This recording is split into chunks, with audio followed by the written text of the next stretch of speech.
आप अपने घर में बैठे हैं, सब कुछ नॉर्मल है, बच्चे खेल रहे हैं, आज़ान की आवाज़ दूर से आ रही है और अचानक ज़मीन कांपने लगती है। लेकिन ये कोई आम ज़लज़ला नहीं, ज़मीन फटती है और जो कुछ उसके अंदर है वो सब नीचे चला जाता है।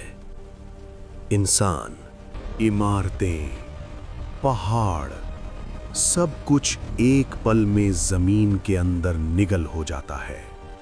क्या ये सिर्फ एक कुदरती आफत है या अल्लाह की तरफ से आने वाली क़यामत की एक बड़ी निशानी? आज हम आपको वो बात बताने वाले हैं जो शायद आपने पहले कभी इस तरह नहीं सुनी। नबी करीम सल्लल्लाहु अलैहि वसल्लम ने क़यामत से पहले 3 बड़े ज़मीनी धंसनों का जिक्र फरमाया। 3 ऐसी जगह जहां ज़मीन खुद खुल जाएगी और लोगों को निगल लेगी। ये हदीस सही है, ये ख्याल नहीं, ये हकीकत है। तो सवाल ये है, क्या वो वक्त आ गया है या अभी आना बाकी है? सुनते रहिए, क्योंकि जो आगे आप सुनेंगे वो आपकी जिंदगी का नजरिया बदल सकता है। क़यामत, एक ऐसा दिन जिसका जिक्र कुरान मजीद में 70 से ज्यादा बार आया है। एक ऐसा दिन जिसकी तैयारी के लिए अल्लाह ने पूरी इंसानियत को खबरदार किया। एक ऐसा दिन जिससे कोई भाग नहीं सकता। लेकिन क्या आप जानते हैं कि क़यामत एक दिन में अचानक नहीं आएगी? अल्लाह ने अपने नबी सल्लल्लाहु अलैहि वसल्लम को वो निशानियां बताई हैं जो क़यामत से पहले ज़ाहिर होंगी। इन्हें कहा जाता है अशरातुस्साआ, यानी क़यामत की निशानियां। इन्हीं निशानियों में से कुछ हैं खुसूफ, यानी ज़मीनी धंसना।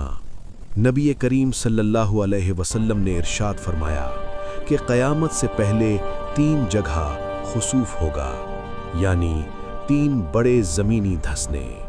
पहला, मशरिक़ में, पूरब की तरफ। दूसरा, मग़रिब में, पश्चिम की तरफ। तीसरा, जज़ीरतुल अरब में। ये हदीस सही मुस्लिम में मौजूद है। एक सही और मोतबर रिवायत। आज का ये सफ़र इन्हीं 3 धंसनों की हकीकत, उनकी पेशगोइयों और उनके गहरे मानी को समझने का सफ़र है। अरबी में ख़स्फ़ का मतलब है ज़मीन का धंस जाना, किसी चीज़ या किसी इंसान को अपने अंदर निगल लेना। कुरान मजीद में अल्लाह ताला ने क़ारून का वाक़या बयान फरमाया है। वो शख्स जिसने मूसा अलैहिस्सलाम की कौम में रहकर तकब्बुर किया, अल्लाह के दीन को झुटलाया और अपनी दौलत पर घमंड किया। अल्लाह ने फरमाया, फ़ख़सफ़ना बिही व बिदारिहिल अर्द, फिर हमने उसको और उसके घर को ज़मीन में धांसा दिया। सिर्फ एक हुक्म, और क़ारून अपनी सारी दौलत अपने साथियों के साथ ज़मीन के अंदर चला गया। ये अल्लाह की कुदरत का एक मुकम्मल इज़हार था। अब सोचिए, अगर एक इंसान के लिए अल्लाह ने ये किया तो पूरी ज़मीनों के साथ क्या नहीं कर सकता। क़यामत के वो 3 ख़स्फ़, वो उससे कई हज़ार गुना बड़े होंगे और उनका मकसद सिर्फ सज़ा नहीं होगी, वो क़यामत की बड़ी निशानियां होंगी, दुनिया को बताने के लिए कि वक्त आ गया है। इल्म के साथ देखा जाए तो जियोलॉजी भी ये मानती है कि ज़मीन के नीचे टेक्टोनिक प्लेट्स हैं। ये किसी भी वक्त किसी भी जगह खुल सकती है, लेकिन जब अल्लाह चाहेगा वो एक ऐसी जगह और एक ऐसा वक्त होगा जो इंसान की सोच से बिल्कुल परे होगा।